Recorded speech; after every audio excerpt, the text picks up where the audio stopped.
acting in your interviews. Please welcome Brenda. And Brenda, before you start, you have 40 minutes. I will give you a green light, and then you will have 45 minutes, and I will put you on the red light. I think I understand that. 40 minutes and then 5 more minutes. Yes. Yeah. Okay. Well, hello, everybody. I actually wasn't sure if this was going to be an interview style or a presentation style. I definitely love these to be interactive. I do a lot of training, but you'll get more out of it the more questions you ask. So what I would like to do is actually know, like, basically who most of the people are who are watching this and how you want to use your story. You know what I'm saying? So maybe if there's people in the audience that can answer, great. If those of you who are running this can tell me, that would be great too. So I can definitely fine tune it.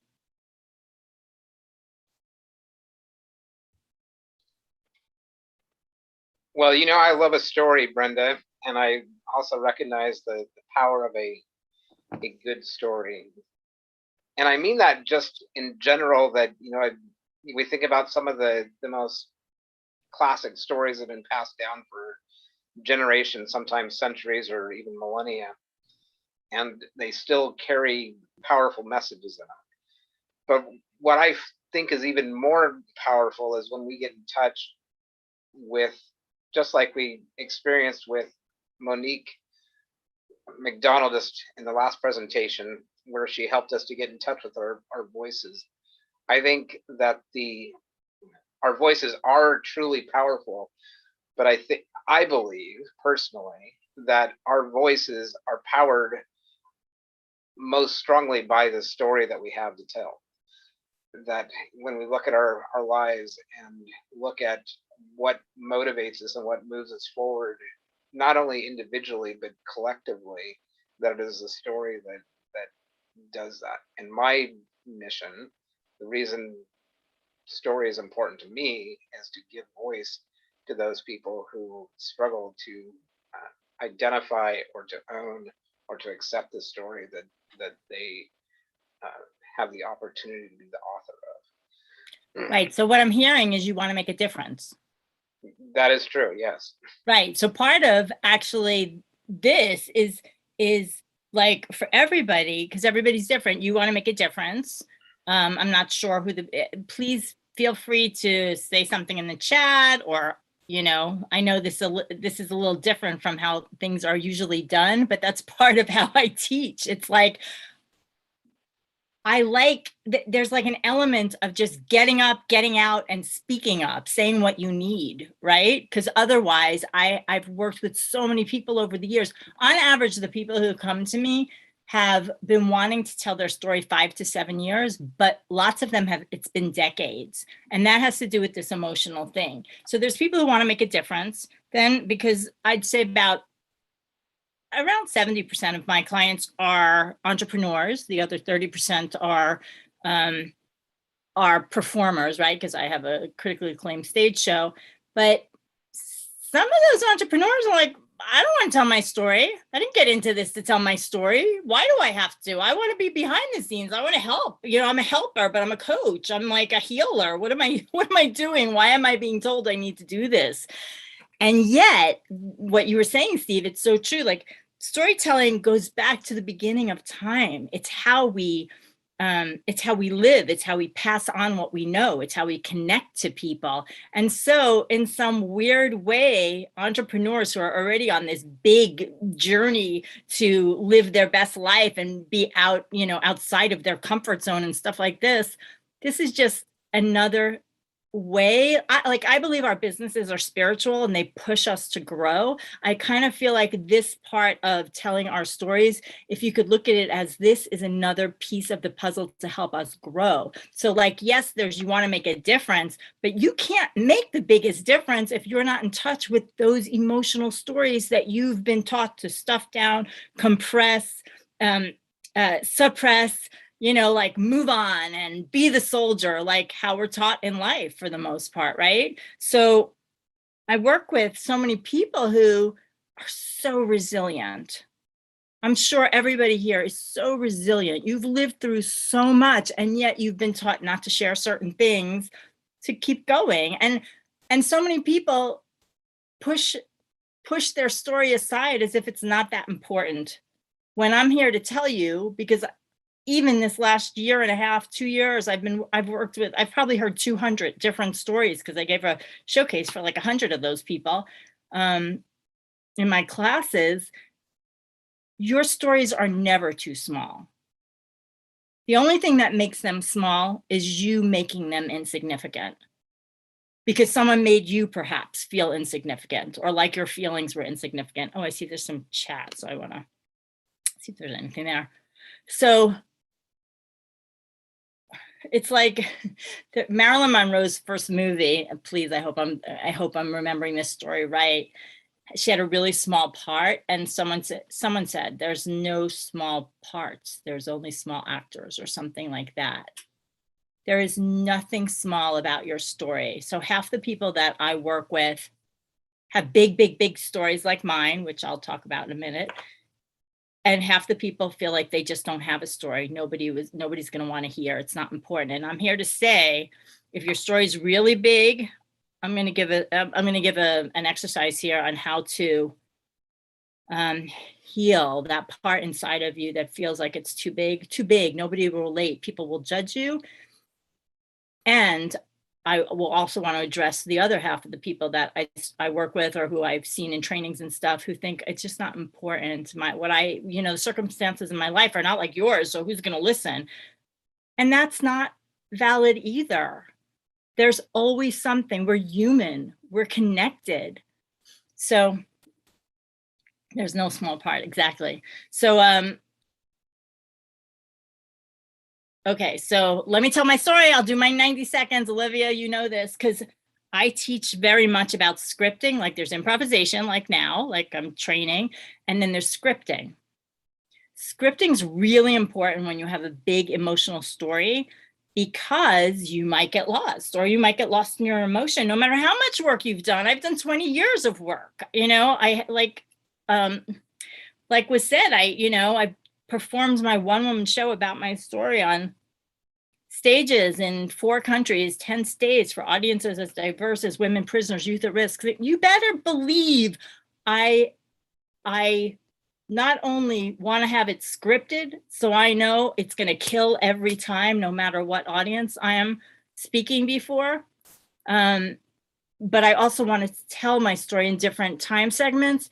And I want to do the inner work so that when I'm in front of youth at risk, that means so much to me, and I want to make a difference, and I want to share with them, I'm not so caught up in my own emotions that I'm not helping them. Or I'm too big in my emotions, so I'm repelling the audience instead of pulling them in, or having them say, I want to know a little bit more. Sometimes people with big stories, and I've been guilty of this, I've said it so many times, I've keynoted, I've talked on so many interviews, that I can get a little like, this is just what happened, instead of taking a moment and letting people who haven't heard it before have a moment with it. And then people who feel like they don't have a big enough. So with the big story, we feel like, oh, no one's going to be it's not going to be relatable because it's too big. It's not too big. It's the humanity that runs through it. You haven't probably lived through it, what I did, although you'd be surprised when you're brave enough to tell your story, you will find people who've lived through either something exactly the same or similar. And then the people who feel like they don't have an emotional story, they always have an emotional story. It's just been suppressed because we're humans. We have emotions. Okay, so my story, the 90-second version. I grew up in Brooklyn with a Jewish wannabe Italian father who taught me how to drive a Cadillac at 6 and how to shoot a gun at 10. A bohemian artist mom who took me traveling with her all over the world and read Shakespeare to me from the time I was 3 years old as a bedtime story. Big characters, big love, big laughs. And then, and this is true as it all is, in 1995, my father, who I loved, I was definitely daddy's little girl, even though I was an adult when this happened, he shot and killed my mother. And within months, moved in with and then married my aunt, my mother's sister. So my life's work has not been about revenge or devastation. it's been about the power of forgiveness. What is that, 90 seconds? 2 minutes maybe, but it leaves enough of an impression with my audience that they're going to remember me. This came from a 60-minute one-woman show. So a lot of people that come to me at first say, I can't condense my story into 2 minutes. No, there's no way. I can't even condense it into 15 minutes. I have to do a long video. And what I say is, it's not true. I thought that way too. And then I realized I don't want to lose out on opportunities. I want to be able to be interviewed. I want to be able to really make a difference in people's lives. Even personally, I want to be able to be at the nail salon and someone starts talking about something like happened to me one time. This woman talked about her partner, them getting into like fist fight struggles. And I was able to turn around and say, oh, you know, something like that happened with my, you know, my mom and dad. You know what I'm saying? Like, if you really want to make a difference, I think we get caught in our head about, oh, it's not going to be right, when we forget what we really want. We want to make a difference. We want to show our heart to people. The other side of it is you want to do the emotional work, because sometimes we show our heart to people and they don't know how to deal with their own emotions. So you get pushback and stuff like that. So that's why the emotional component, and that's what I'm going to teach today, the emotional component is so important. The other thing about being able to tell your emotional story is that, what is it? It's Maya Angelou, right? Who said, people won't remember what you said, but they'll remember how you made them feel. So the other thing, let me break down those 90 seconds for you guys. I introduced the players. Because there's story structure. I introduced the players. There's my mother, there's my father. Look what he did, look what she did, kind of in like a funny kind of way. Then there was what happened, which was traumatic. And then there was, it's about forgiveness. So that was the resolution. So I took the audience on a journey. This is what you can do with your work, right? I teach a very specific show story process. And then I teach the emotional work for those clients of mine who have these huge stories. And I'm telling you, I mean, I've worked, I think, because I speak about this so openly, you know, I have clients, and because I've done so much work, I have a master's in spiritual psychology and a forgiveness, Hero of Forgiveness Award I was honored to get in Hawaii. I get people who are brave enough to share about abuse and suicide. And, you know, it takes bravery, right, Steve? Like, it takes bravery to do this. But if you understand that if you do the healing at the same time, that you're not only healing yourself, you're healing other people. Like, that's what gave me the motivation to continue after the first time I told my story publicly. It was not because of me, because I wanted to hide. It was before I did all the inner work. It was because I knew I could help other people could relate to it. So then the other side of it is people who don't feel like they have a story. And they're like, I did work with someone, I did a training in someone's group, and she's like, I sell, she was selling clothes for running. She's like, I just don't have any stories to kind of share having to do with my business. It literally takes, it does take intuition, absolutely, but it takes working with someone, or I would say working with someone who knows how to ask the right questions. But in that case, I think what came to me, I don't even know why, but I said, were you ever heartbroken? And her first answer was, no, I've never really been heartbroken. But, you know, a lot of people here are probably coaches, so you probably understand that you have to read what's going on behind what someone says to you. And then I said, really, never? And I asked another question, a qualifying question, and then I found out that she was cheated on pretty badly when she was younger, and kind of devastated. And guess what? She picked up running. So it's directly related to her business.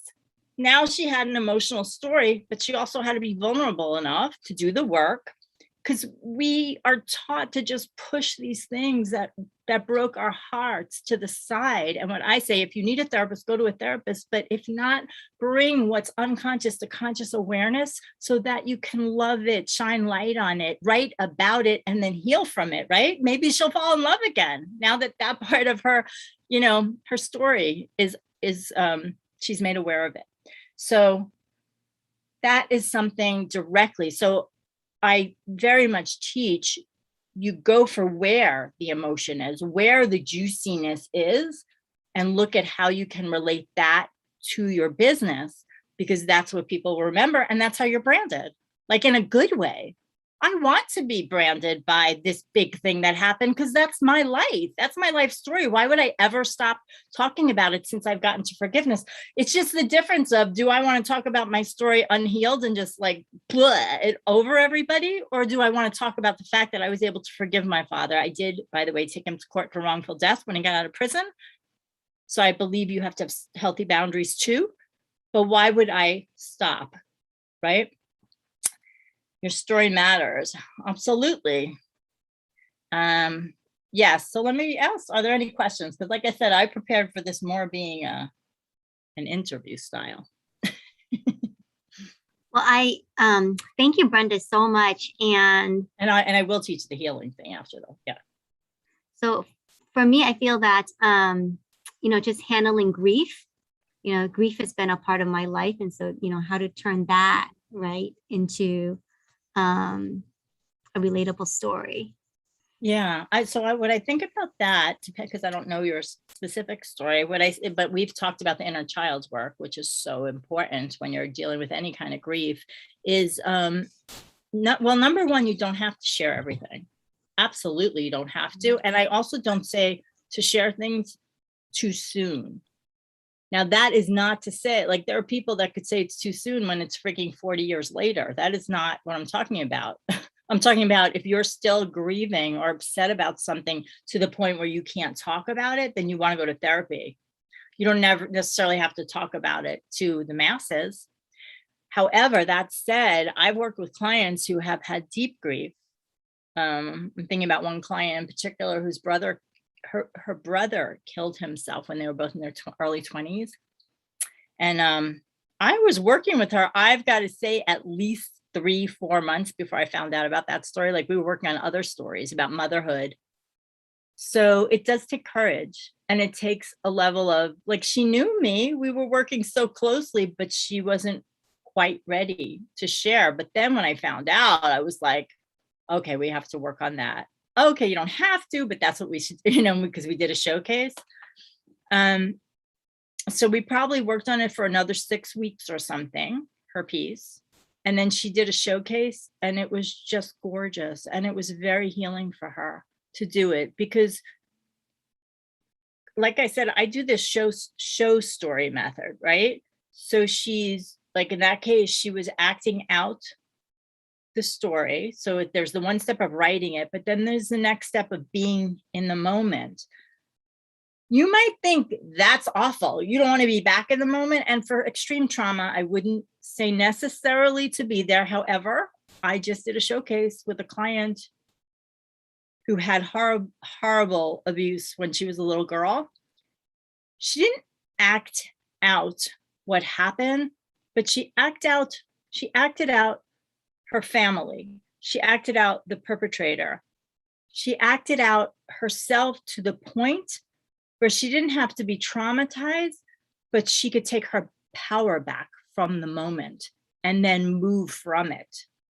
She's worked with me before when I did a class in person too. And I remember at that time, and she wanted to do it. I don't make people, you know, share. She was going to therapists. She was going to a sound healer, but she was doing that anyway, like her whole life, because of this stuff that happened. Because I have the master's in spiritual psychology, and I volunteered at that school for many years, I understand the emotions and how they come up, and how if you have, you know, PTSD, extreme, something like that, definitely don't do this work. But if you don't, I know that the answer to the healing lies in you being able to be in those uncomfortable emotions, because you're going to feel better when you're on the other side of it. So anyway, she just did a second showcase. And it was brilliant. It was brilliant. So now, she did it the first time 2 years ago. She came back 2 years, because it was right before COVID. And then she came back and it was stunning. Because she continues to heal. So it's like you can do it when you're not completely healed yet, as long as you set a big time intention that you're sharing about this grief so you can heal. And if you're dealing with any emotion like that, it's for you healing first. It's not about the other person. It's not about making a difference. It's like that'll maybe get you started. Kind of like if you want to lose weight, it's like, I want to lose weight because I want to look good, but then the result is that you heal and you feel better about yourself and stuff. Like maybe you think you want to help other people, but you end up helping yourself. So I would say, like with grief, it depends. How important is the story for you to heal, number one, for yourself? And how important do you think when you get to the other side of it? You don't have to be completely on the other side of it. You just have to be committed to it and showing that process too. And maybe even having a question at the end of what you share, like, will I ever get through? Will I ever get past this? I love this person so much, or whatever it was. And then leaving them with that. And sometimes I have clients who are entrepreneurs that literally will just share their stories separately from their business. Like they'll come into the class, one of my classes, thinking they just want to do their entrepreneurial story. And then they're like, you know what? I actually want to share something. Like one person came in who had had a miscarriage she had never talked about. That was not her business, but she's like, I need to talk about this. And the process, the method allows for the healing around that. So then the next time she took the class, she could talk about her business. Does that answer? No, it definitely does. And, my brother passed away when he was, 20, and it's like such a critical point in my life, but oh my God, I have not even brought up that other story about my client who had her brother commit suicide when they were both in their 20s. That is so wild. Yeah. And make me cry. And so I definitely know that I've done some work around it, but I think there's still something unresolved. But I think there's so many lessons that I kind of need to pay attention to, but I haven't given myself that time yet. And yeah, what are you waiting for? Good question. And a part of it too, and you'll be so proud of me. After our interview, we talked about the inner child, because that was part of it. I mean, I grew up taking care of him and had to grow up too soon. And then he was gone. But I wrote a letter, part of the Heart Note Anthology. I wrote a letter to my dear inner child, and that was inspired by you. Yay, thank you. Thank you. So, I mean, here's the thing. Oh my God, this was such a good example of this. So you asked a question about grief, which I could answer. Then you told me the story and it brought me to tears. Now I will always remember that. And that's in my heart, as is your brother. That is an example of the power of story. That's why we don't want to just tell a little. It's why we want to actually say, this is the specifics. These are the specifics. And also for people who tell their stories, sometimes we're like, I'm going to say it again. Oh, someone's going to judge me. Oh, why am I saying it again? This is why you say it, because someone else is on here that hasn't heard your story. You say it to keep the loved one alive. I don't know. I definitely tell my story because it keeps my mom alive. Is there something wrong with that? I don't think there's something wrong with that. Anyone who's lost anybody, is there something wrong with telling a story because you want to honor the person that you love so much? But see, I think the tears are good. I think the tears mean we're alive. I think the tears mean that we have heart, So then the next step would be, and just not knowing you that well, but knowing you a little bit would be, so you teach laughter yoga? I do. Well, how is that not related to that story? And maybe you've already talked about it, but the fact that you had such a big loss and that, probably, I would imagine, you had to find a way to have laughter and joy again. So wouldn't this be a perfect thing that you're teaching and bringing into the world while you get to heal yourself? Indeed. Yeah. Yeah. And you had talked about resilience. I think that's one of the big life lessons that, grief teaches us, is the resilience. And laughter is one's response. It's not a laughing matter about grief, but it's our response to it. We can love them in a loving memory. We can hold them in a loving memory, and have that resilience too. Yes, and once you actually can find joy again, whether it's, you know, some things just aren't funny to laugh at, but when you can find joy again in your life, you know you've done another level of healing, completely done another level of healing, because you can find joy again. I mean, I think that was a big thing with me, is like I didn't think I'd ever find joy again after my mom died, and I clearly have. So does anyone have any questions? Otherwise, I'm just gonna share the healing exercise, since really what I want is people to be able to, like the title of this said, really, how do you kind of tap into your emotions so that you can stand out in your storytelling, but not let them overwhelm you and not plop your emotions out on the audience. But by the way, when I do my show, if people aren't, well, they're laughing in the beginning because it's pretty funny, but if I don't have people crying in the end, I have not done my job. Means I have just skimmed the surface.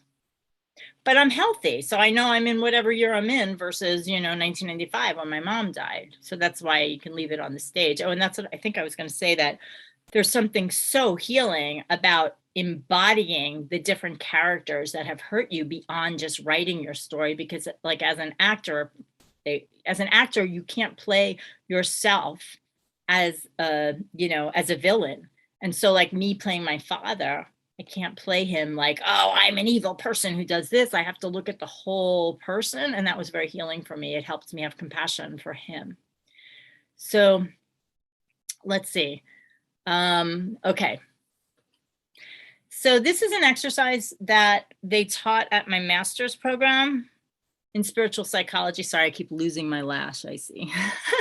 And it's just freeform writing. Some of you may do something like it, but it's so effective. They taught it to tens of thousands of people. I've taught it to my clients over the years. I started out teaching forgiveness, and as a coach in that years before. I do have a book on forgiveness with my 3-step process on Amazon.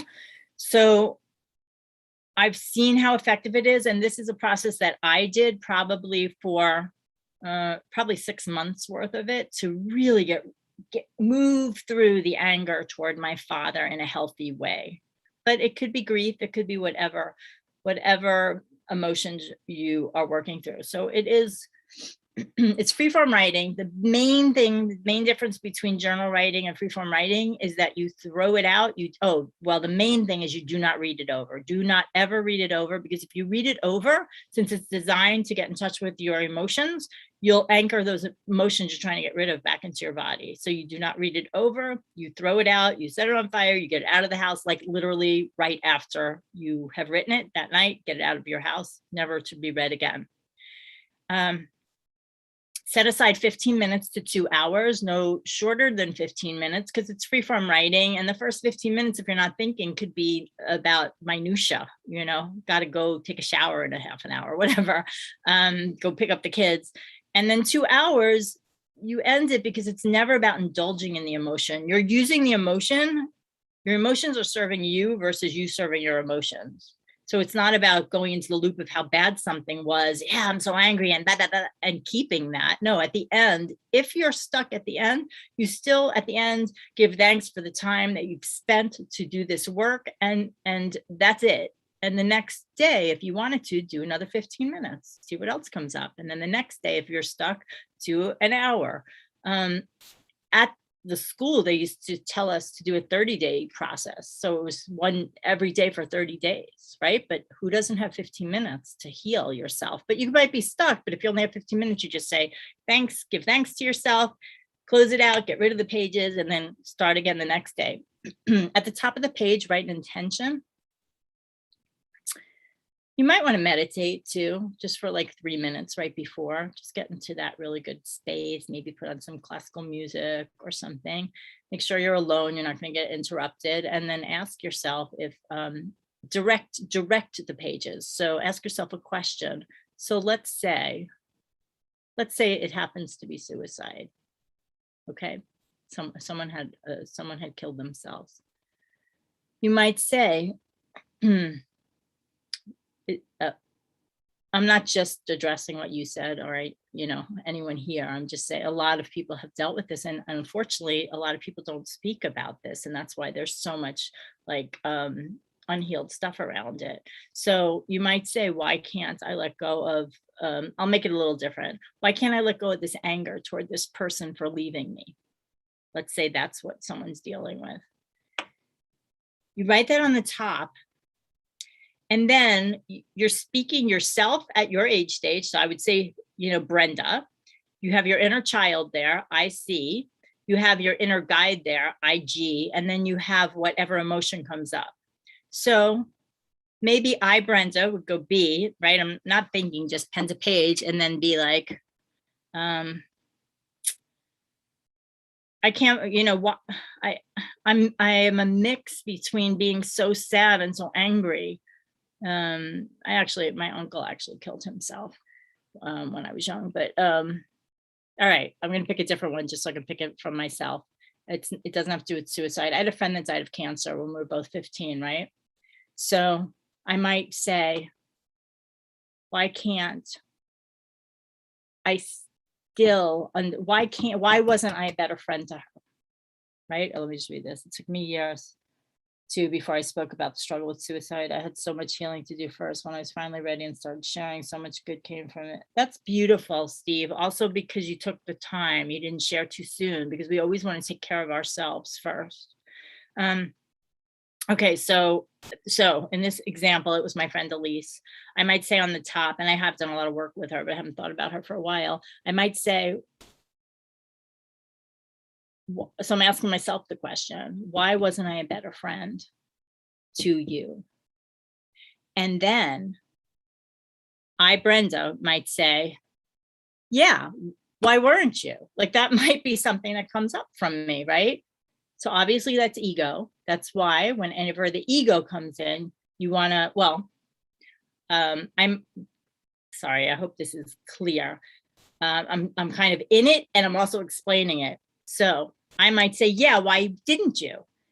And then if I want to give a voice to my emotion, that would be anger. So I would write A, and I would say, it would probably be against myself. So I'm putting this out there. It would probably be something like, yeah. So anger would talk something like, I feel like it's not fair. Like things are out of control. I just want to get out of here. I don't want to do this, all that kind of stuff. It's kind of very first person in the moment.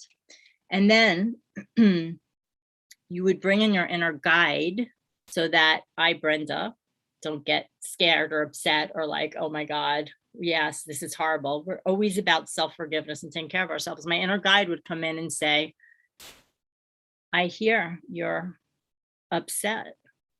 That's okay. You know what I'm saying? If it's our inner guide and not us, you're not hurt by it. You're just listening. That part of us, just like our inner child that might be scared, tender, or upset, I, Brenda, might get ashamed or feel guilty or like, why couldn't I have done something more? But if an emotion just wants to come out, it just needs to be heard. And the good news is we can do it. We can literally have our inner guide. And a lot of people I know who are probably on this are very spiritual. Have your inner guide come in and just love that part that has not been heard.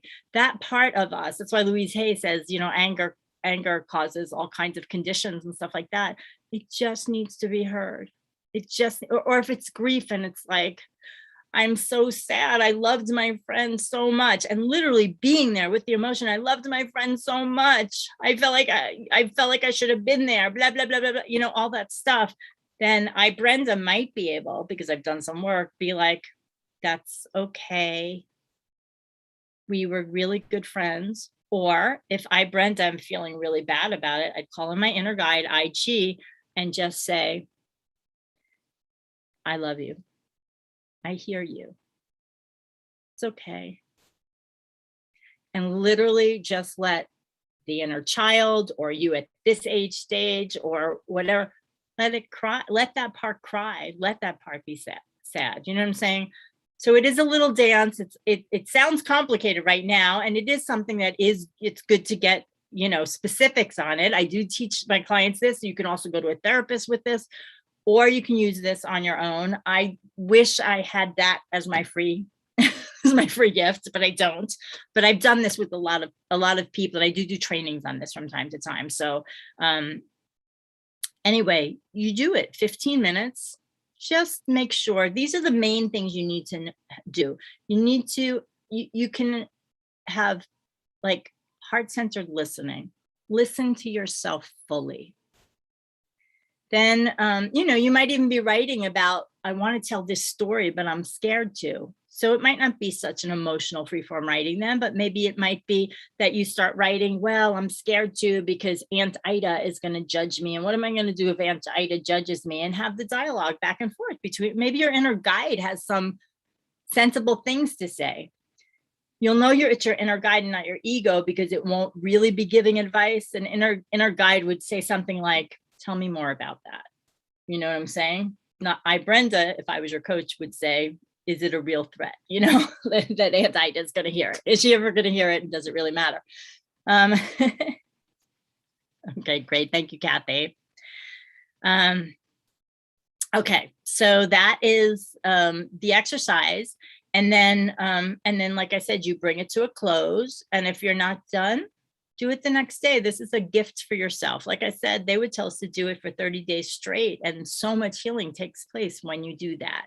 For me, I did multiple ones because it was so deep with my father. So does anybody have any questions on that? I know we're almost at the 40-minute mark. Is that 40 or is that 3 minutes? 3 minutes to 40-minute mark. Does anybody have any questions on that? You can put it in the chat for sure. Brenda, I love this idea. I've done a lot of this kind of freeform writing, meaning I've done it literally thousands of times.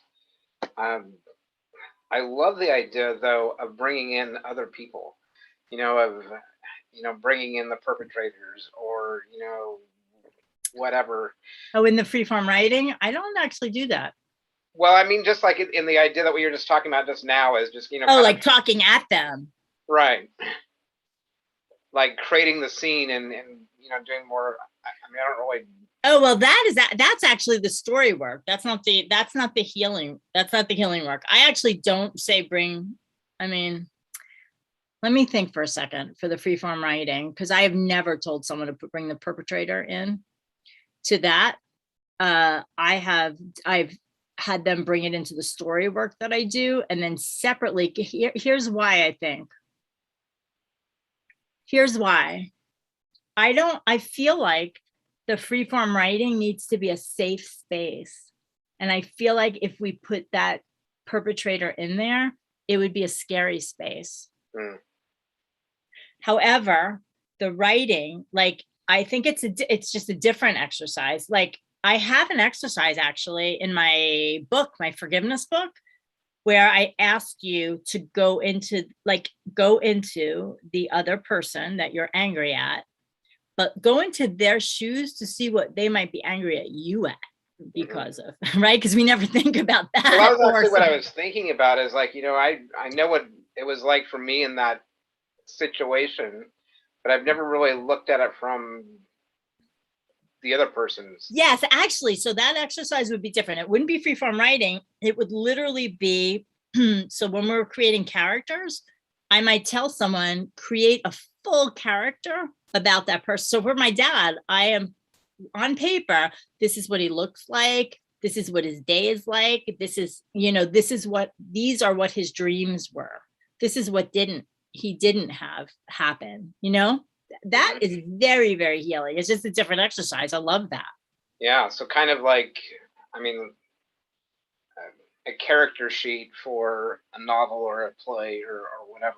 Exactly. And then the next step, which is what I ask my clients to do, is embody that person. so that I see them, which is kind of what I do on my show. Oh, thank you. Thank you. My book is up there. It's actually only $2.99. It has my 3-step forgiveness process. And that's part of the second step. First step is being a victim and righteous. And then the second step is giving up your need to be right. And in that way, looking at the other characters that we think have hurt us. That's really good. So yes, what I wanted to do, what I also wanted to share, I know we also have the free training. Yes. Oh, and you have the interview on the Forgiveness Project. Thank you. My main website is there, my LinkedIn. I am always on Facebook. And the other thing I did want to mention, and I have the free training, Tell Your Story, Heal Your Life, Create More Wealth. And then I have a mini workshop that I'm doing on called Podcast Ready. It's actually going to be next week. And the week after, I'm going to have 2 live versions of it. And it is early bird right now. And it's specifically how to find your story and use your story in podcasts and on interviews. So it's about finding your story that you can obviously use for everything, but we're going to be focused on doing interviews. And then I'm going to give presentation. Can I put the link in here? I could, except that I have the password for, I have the password for this. Let me see if I can find it really quickly. Wow. Yes, and then it'll be on presentation tips as well, because also sometimes people are not confident when they are telling their story. Let's see if I can grab it really, really quickly. And be back. Yay. Okay. Let's see if that's it. I think it is. Yeah. So anyone can ask me questions about that as well. I'm just really excited about that. It's a 2-hour workshop. And the process for finding your story is going to be in that. But I love that idea of doing the character sheet too. I really do. And does anyone else have any questions?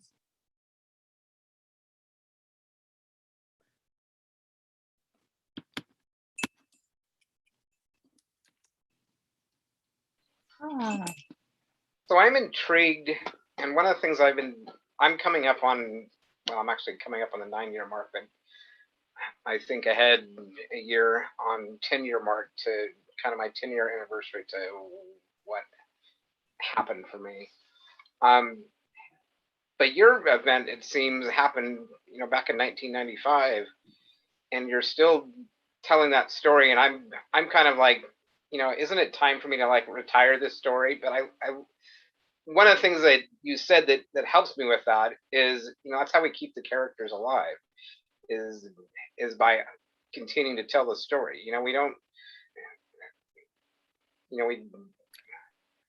There are so many stories that are really popular that have been around for centuries or millennia or whatever. Oh my God. Yeah. And because they go right to the human spirit. So here's the thing. I have taken years off from telling my story. It's okay to do that too. And every time I've taken years off, I am called back because I know how many people I help.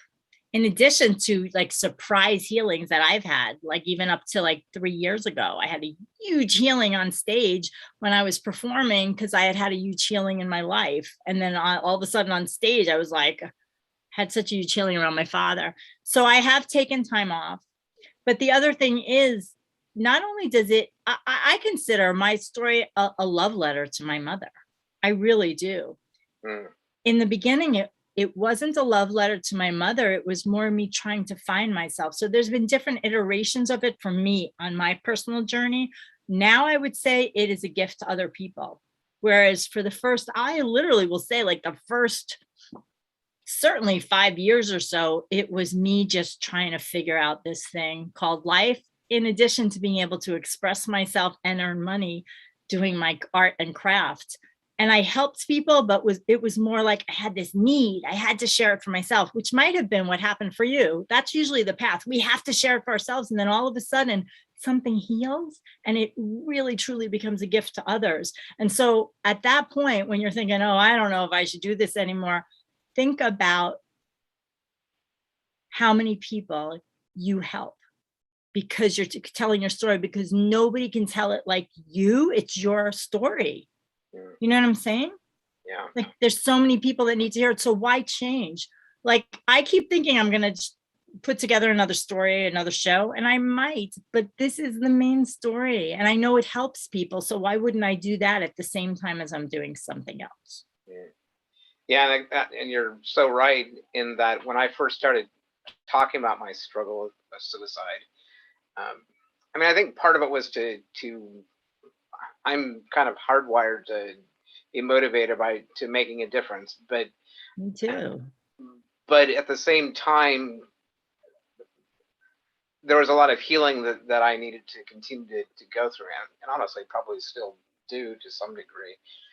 But the relationship with that story and the response that I've gotten from so many people has been so the trajectory of it has really changed. You know, whereas at first it was kind of like, you know, I wanted validation and I wanted, you know, people to accept me as I am and for me to be okay having gone through the struggles that I've gone through. And it's really not about that anymore. I know that's stage one, but you have to go through stage one, I think, to get to to be authentic, to get to stage two. You know what I'm saying? Versus I'm just telling the story because blah, blah, blah. But that part of I have to find myself and be validated is part of the journey. Yeah. Yes. Thank you, Brenda. Thanks. I see that has turned red somehow.